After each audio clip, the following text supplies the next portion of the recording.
Hola, mi nombre es Jonathan Fernández Moquiza Hinojosa, estudiante de la Universidad de las Fuerzas Armadas ESPE, sede de La Tacunga. Este video tratará acerca de la movilidad eléctrica para la materia de nuevas tecnologías automotrices.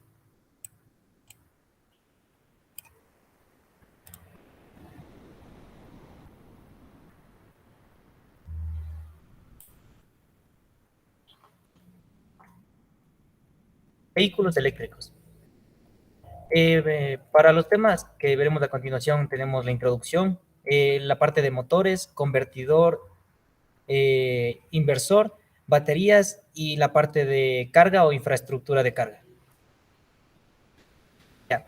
Iniciamos con que un vehículo eléctrico es un medio de transporte que reemplaza a un motor de combustión interna para generar su funcionamiento. En este caso, los vehículos eléctricos ya no poseen motores de combustión interna.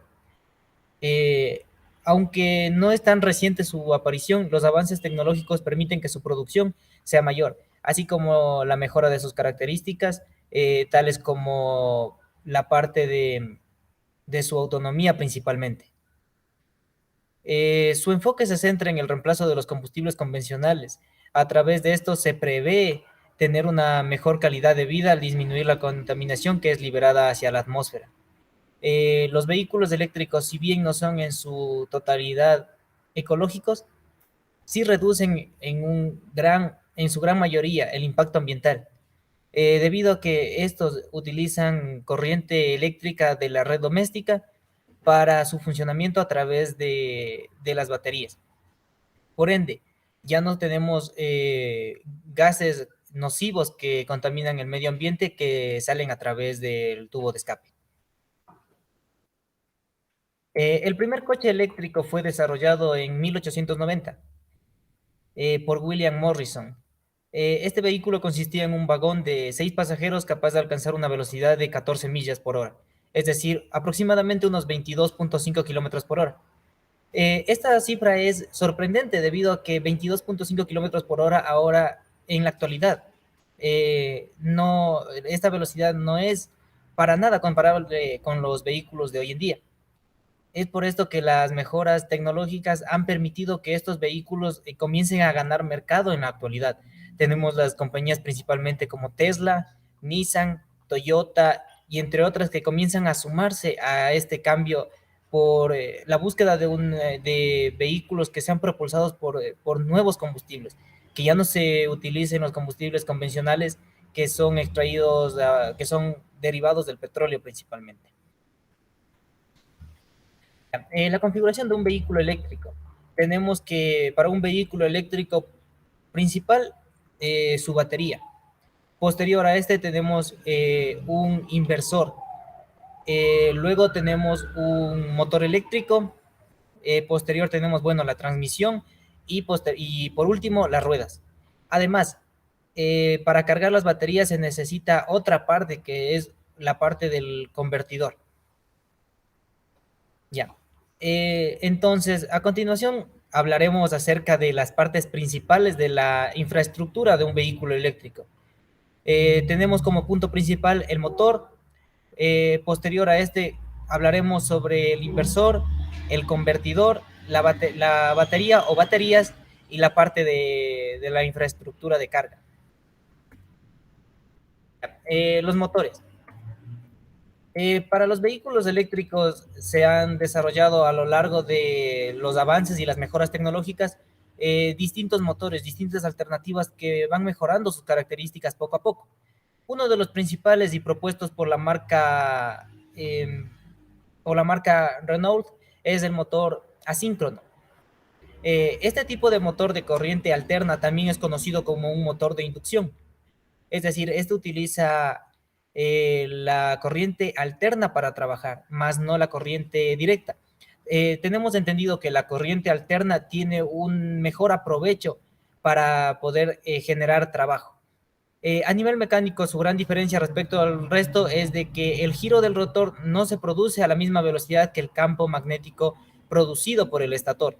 De ahí su nombre de motor asíncrono, es decir, que giran a distintas velocidades. Ya, a nivel práctico, esta sutil característica sí marca importantes diferencias. Los coches eléctricos con motor asíncrono son más económicos, muy silenciosos y ofrecen una eficiencia perfecta en la conducción. Este tipo de motor fue utilizado principalmente por la parte del tema económico. Al reducir costos, la cantidad de producción se puede incrementar y se puede llegar a muchas más personas. Posterior tenemos el motor síncrono con imanes permanentes. Este tipo de motor de coche eléctrico también es de corriente alterna. Ofrece una velocidad de giro constante y esta vez sí es igualada entre el rotor y el estator. Eh, a su vez está disponible en dos formatos, con flujo radial, que es este el más usado, principalmente utilizado por la marca Nissan, y con un flujo axial. La diferencia está en la posición del campo magnético de la inducción. En cualquiera de estos dos casos, tanto la parte axial o como la otra parte, el coche eléctrico monta este motor síncrono con imanes permanentes. Ofrece un rendimiento excelente, un máximo control de la velocidad, así como el ruido y una mínima vibración. También tenemos el motor síncrono con reluctancia conmutada o variable. Este tercer motor, de igual manera de corriente alterna, en coches eléctricos se caracteriza por la reluctancia conmutada o variable. En ellos, la corriente que va a través de las bobinas que crea un campo magnético giratorio. Se trata de motores bastante imponentes, es decir, son motores fuertes, tienen un par muy alto.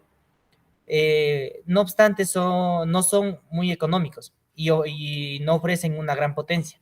Es decir, tenemos una gran fuerza de arrastre, pero la potencia no es la misma. Por ejemplo, vehículos como Tesla han logrado alcanzar la cifra récord de llegar de 0 a 100 kilómetros por hora en 3.6 segundos. Ya, su principal valor está en la eficiencia que le ofrece el motor, razón por la que muchos fabricantes lo escogen como prioridad para alguno de sus modelos. Por último, tenemos un motor sin escobillas de imanes permanentes. De todos los tipos de motores anteriores de vehículos eléctricos, este es el único de corriente continua. Podemos encontrarlo frecuentemente en vehículos híbridos. Esta es la gran diferencia de los motores de corriente continua. Debido a que los motores de corriente continua no tienen una alta eficiencia, se los utiliza en vehículos híbridos, en donde tenemos dos sistemas de propulsión del vehículo. Estos motores pueden funcionar con unos imanes en el rotor que se alimentan por cada fase del estator. Son motores de poca potencia y alto coste de fabricación. Esta última parte del costo de fabricación los hace casi inutilizados. Bueno, ahora nos pasamos a la parte del inversor y convertidor. Bueno, la parte del inversor es la parte fundamental de todo vehículo eléctrico. El, al ser una cadena, tenemos la parte del motor, la parte del inversor y la parte de las baterías. Estos tres trabajan de manera simultánea, están perfectamente calculadas y estudiadas principalmente, debido a que el inversor transforma la corriente continua proveniente de las baterías para transformarlo en una corriente alterna que será la misma que alimentará al motor de tracción del vehículo, ya sea un solo motor o dos motores en el caso de vehículos eléctricos que son all-wheel drive. En la imagen se muestra una parte del inversor Nissan, del Zero Emission. Este tipo de inversor tiene la característica que es inversor y convertidor al mismo tiempo. Habíamos mencionado que la parte del inversor transforma la corriente alterna, perdón, el inversor transforma la corriente continua de las baterías en corriente alterna para alimentar los motores. Pero característicamente este tipo de inversor también incluye un módulo en donde se transforma la corriente a modo de conversor, es decir, transformamos la corriente alterna en corriente continua. ¿Para qué nos sirve esto? Este tipo de vehículo Nissan que utiliza el Zero Emission, entonces también tiene freno regenerativo. Por ende, el freno regenerativo está produciendo a modo de un generador eléctrico, produce corriente alterna. Esta corriente alterna va a parar en las baterías, pero por ser corriente alterna, las baterías no pueden ser cargadas con este tipo de corriente. Es aquí la parte principal en donde influye este tipo de inversor que a la vez es un convertidor, es decir, transforma la corriente alterna en continua para cargar las baterías y de esta manera optimizar un 1.6% aproximadamente del total de la batería cargada. Ya, una gráfica que muestra aquí la parte del inversor. El inversor toma la corriente continua de las baterías y la transforma en corriente alterna. Toma esta parte de la corriente. Esta es la parte de las baterías. Vamos a representarlo con una B. Y la parte de la corriente alterna que va a parar a los motores o al motor. Ahora, por el contrario, el convertidor. El convertidor toma la corriente alterna y la transforma en corriente directa. Ahora bien, también se utiliza un convertidor para la carga convencional de las baterías, para la carga que es a través de la red doméstica o distintas infraestructuras de carga que puede estar disponible en varios países, por ejemplo, como las electrolineras. Entonces, el inversor toma la corriente alterna, la transforma en corriente continua y esta corriente es la que va a parar a las baterías. Muy bien, ahora continuamos con la parte de las baterías. Las baterías son el corazón del vehículo. Es aquí en donde reposa toda la corriente que ha podido eh, extraerse de la red doméstica o de una estación de carga, además también de almacenar la corriente que ha sido recuperada a través de algún freno regenerativo de contar con este sistema en los vehículos. Ya, aquí podemos observar que aquí podemos observar la parte de las baterías. Las baterías generalmente se montan en la parte inferior del vehículo, es decir, en el piso. ¿Por qué se realiza de esta manera? Es porque las baterías son una parte grande del vehículo. Por ende, al ocupar bastante espacio y el peso también ser considerable, se los pone en la parte inferior. Esto corresponde a la parte de la estructura de los vehículos eléctricos. Esto está determinado así por los fabricantes debido a que si ubicamos las baterías en la parte del piso, estaríamos bajando el centro de masa del vehículo. Por ende, el vehículo al tomar una curva muy cerrada no va a tender a virarse. Es decir, el vehículo tiene el centro de masa más abajo, por ende, el vehículo no tiende a virarse. A más de esto, se puede también, como en el caso del Nissan Leaf, se puede tener ventolas en las cuales el aire que puede ingresar al vehículo por las tomas de aire a altas velocidades permite enfriar las baterías.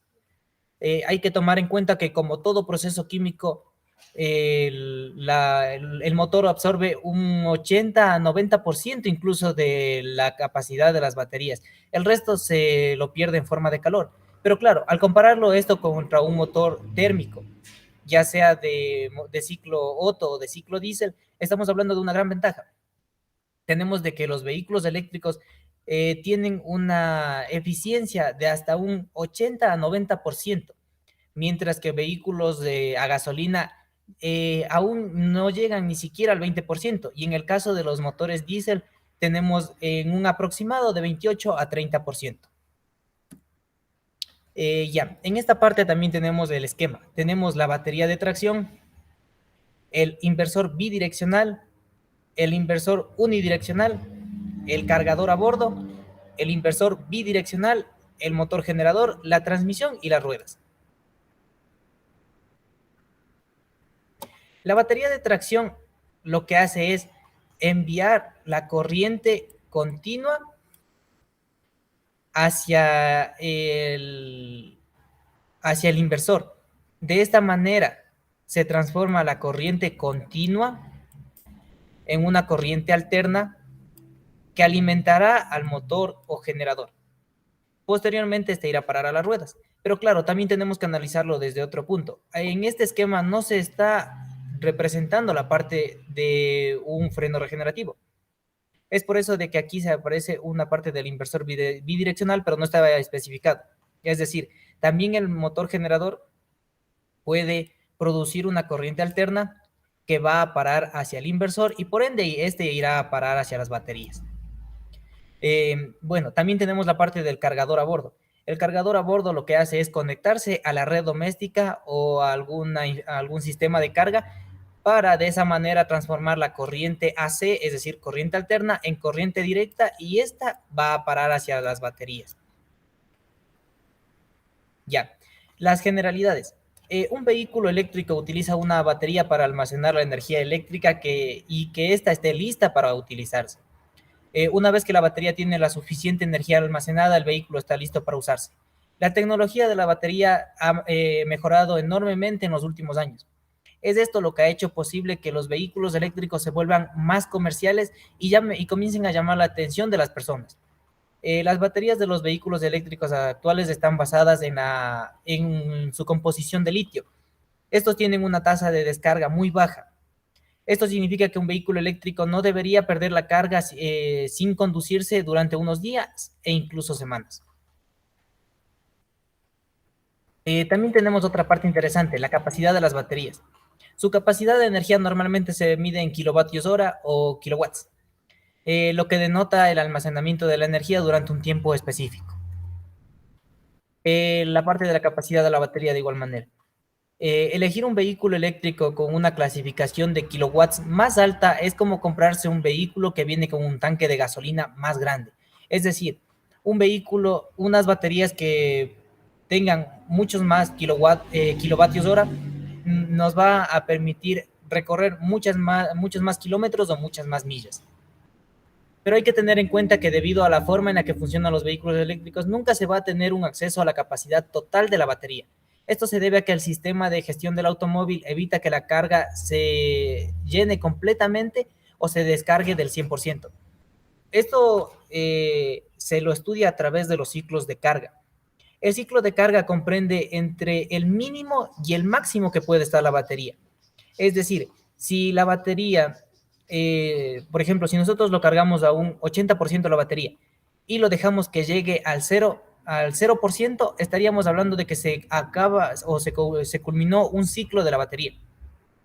Por ende, las baterías de litio generalmente oscilan entre 2000 a 3000 ciclos. Eso significa que cada vez que la batería cae completamente a cero, estamos desgastando y dañando nuestra batería. Por ende, la batería debería comenzar a cargarse en un mínimo de un 15% para incrementar la vida útil de la batería. Hay que tener en cuenta que las baterías es la parte más costosa de los vehículos eléctricos. Ya, ahora nos vamos a adentrar a hablar algo sobre el Nissan Leaf. Este vehículo es 100% eléctrico, disponible en Ecuador desde el año 2019, ofertado por varias casas comerciales. Este sistema es innovador y único, así lo hace saber Nissan. Este vehículo presenta 147 caballos de potencia con 320 Nm de torque. Según las especificaciones del fabricante, este posee un motor de tipo eléctrico de 110 kilovatios, una potencia neta de 147 caballos de potencia, un torque de 236 libras-pie de torque, y la parte eléctrica tiene una batería de 40 kilovatios hora. Es una batería de ion litio laminada. Las baterías de ion litio tienen una alta energía específica, una elevada potencia específica, un buen comportamiento ante las altas temperaturas, una baja autodescarga y son reciclables, un punto muy a favor acerca de la parte ecológica. Los parámetros de una batería de ion litio son la energía específica, densidad de la energía, potencia específica, tensión nominal de la celda, el rendimiento, la autodescarga y los números de ciclos. Esta parte de aquí es muy interesante, debido a que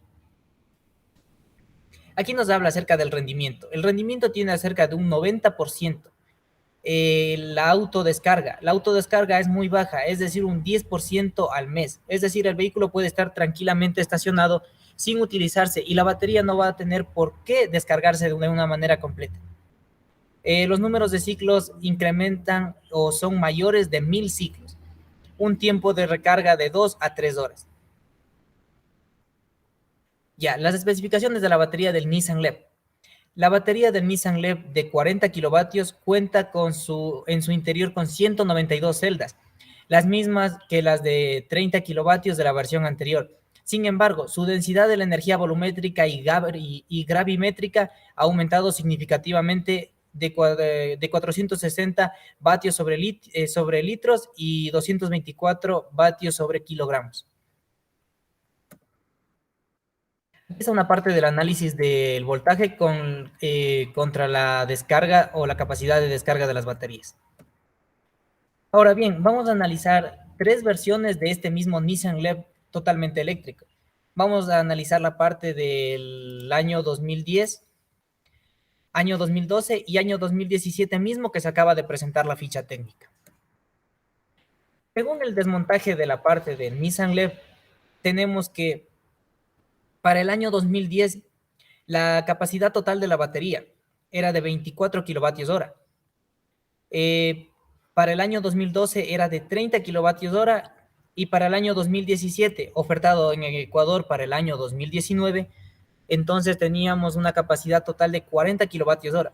Es esto lo que le permitió incrementar para un rango de carga única de 400 kilómetros por hora, perdón, de 400 kilómetros de autonomía, comparado con la versión del año 2010 que era de apenas 200 kilómetros. Es decir, hemos duplicado la autonomía del vehículo. Sin embargo, el voltaje total se ha mantenido, e incluso el voltaje de la batería del año 2017 es de 10 voltios menos. En la imagen se muestra el desmontaje completo de la batería del Nissan Leaf. Tenemos las especificaciones de la batería. Tenemos un número de módulos totales de 24, el número de celdas de 192, voltaje nominal de 350, capacidad de 40 kilovatios hora. Además tenemos las dimensiones en milímetros, el peso y la densidad energética ponderal.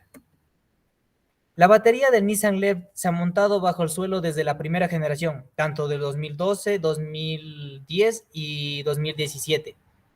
Aunque su energía ha aumentado, se mejoró la parte de los 40 kilovatios hora en el año 2017, un cambio de modelo completo. La parte indicada aquí, la parte que se encuentra a detalle, hace referencia a lo que habíamos mencionado acerca de la estructura de los vehículos eléctricos. Todo esto está diseñado para que sea la parte más autónoma posible, la mejor para poder extraer todas las ventajas de esto. La parte que indica por la flecha es el respiradero diseñado para ventilar aire a través de espacios internos y externos. De esta manera se puede refrigerar las baterías. También hay que recordar que para las baterías un punto en contra es la parte de la temperatura. Aquí también podemos encontrar la parte de todo el arnés de cables. La parte de los cables en anaranjado representa la parte del alto voltaje. Es decir, si un técnico realiza el mantenimiento, tiene que tener muy en cuenta la parte de los cables en anaranjado. Estas son las que son los cables de salida hacia la parte del inversor principalmente, para posterior enviar esa corriente a los motores eléctricos. Ahora tenemos una gran mejora que se ha logrado empaquetar 8 celdas y ya no solo 4 en un solo módulo. Esto permite incrementar la eficiencia y autonomía del vehículo sin incrementar su peso, por el contrario, disminuirlo. Se puede observar las celdas que contiene cada módulo de la batería. Se pueden apreciar aquí también la parte de las celdas con las conexiones eléctricas. Ahora bien, la integración de la unidad eléctrica. En la primera generación del Nissan Leaf 2010, el motor de accionamiento, inversor, convertidor y el cargador de a bordo se montaron de forma independiente en el vehículo y se conectaron mediante arneses de alto voltaje. Posterior, con el cambio menor del 2012, estos mismos componentes se apilaron en la parte superior del motor de accionamiento. Se integró la unidad eléctrica y los componentes del sistema del tren motriz del vehículo eléctrico se conectaron mediante barras colectoras en lugar de arneses de alto voltaje. El nuevo Nissan Leaf del año 2017 hereda la misma configuración del año 2012. es decir, en una estructura a modo de torre. Aquí también podemos observar el inversor del Nissan LEV, el Nissan Zero Emission, el mismo que integra la parte del inversor y el convertidor en un solo módulo. Aquí podemos observar la parte de los respiraderos del inversor, el mallado de cables, parte del bobinado también. Ahora nos pasamos a otra parte muy importante, la infraestructura de carga. Sin una adecuada infraestructura de carga, la autonomía de los vehículos y el uso de estos no sería lo mismo. Gran parte de la desacogida que tienen los vehículos eléctricos es por este motivo, porque las personas siempre tienen la curiosidad de ¿y en dónde podría cargar el vehículo? ¿Cuánto tiempo toma cargar el vehículo? Porque hay que tener en cuenta y hay que ser también razonables que los vehículos con motores de combustión interna en una gasolinera tranquilamente entre unos 6 a 7 minutos toma llenar el tanque de manera completa. Pero para la parte de la carga de baterías en vehículos eléctricos, no resulta lógico tener que esperar hasta 24 horas para cargar un vehículo en una toma de corriente doméstico. Estamos hablando de 110 voltios de salida. Es por eso que la infraestructura de carga es la parte fundamental para la acogida de los vehículos. Una adecuada selección de baterías y una infraestructura de carga correcta va a permitir que los vehículos eléctricos avancen la parte de la comercialización, principalmente en Latinoamérica. Ya, regresamos al Nissan LEV, este vehículo totalmente eléctrico comercializado en Ecuador y de acuerdo a la casa comercial, presenta en su folleto los tiempos de carga. Los dos tiempos de carga que tenemos hacen referencia a un nivel de carga 1 de un cargador portátil de 110 voltios y este toma entre 24 a 27 horas cargar el vehículo, es decir, enchufándolo a la red doméstica convencional, como si estuviésemos cargando un celular, de esa manera. Sin embargo, también hace referencia al nivel 2, es decir, al Wallbox, que es un cargador de 220 voltios y ahora el tiempo de carga se ha disminuido a aproximadamente de 8 a 12 horas. Pero hablar de la parte de carga hace referencia a 3 niveles importantísimos. Nivel 1, nivel 2 y la parte de la carga rápida que también se puede denominar de nivel 3. La carga o nivel 1 estamos hablando de 120 voltios de corriente alterna, es decir, el mismo que habíamos mencionado del Nissan LEV que le toma entre 24 a 27 horas ser cargado en su totalidad. Estamos hablando de corrientes de 12 a 16 amperios, un nivel de carga de 1.4 a 1.9 kilovatios. El tiempo de carga por vehículo está entre 5 a 8 kilómetros de alcance por hora. Ya, ahora nos pasamos al nivel 2, o mejor conocido, Wallbox. Estos son principalmente, lo provee la agencia de la cual se ha retirado el vehículo. Aquí estamos hablando de voltajes de entre 208 a 240 voltios de corriente alterna. Ahora los amperios han pasado de 12 a 80 amperios, teniendo una típica o una media de 32 amperios. Este nivel de carga va de 2.5 a 19.2 kilowatts y un tiempo de carga de 16 a 32 kilómetros de alcance por hora. Es decir, en más o menos hablando de horas, estaríamos hablando de unas 6 a 8 horas para que un vehículo sea cargado de manera completa. Todo dependerá de la autonomía que tenga las baterías también. Ahora hablamos de la parte de la carga directa, de la carga rápida, que es a través de voltaje directo. Tenemos 208 voltios a 408 voltios de fase de corriente alterna que posterior es transformada a corriente directa. Tenemos menor a 125 amperios con una típica de 60 amperios. Un nivel de carga de 90 kilovatios con una típica de 50 kilovatios.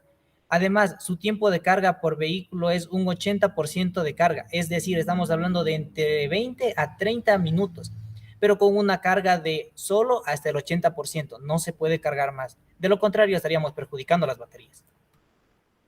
Además, tenemos la parte de los conectores. Estos conectores son identificados por cada marca de vehículo que va saliendo. Es decir, no es como un conector OBD2 eh, de los que se utiliza para los escáneres.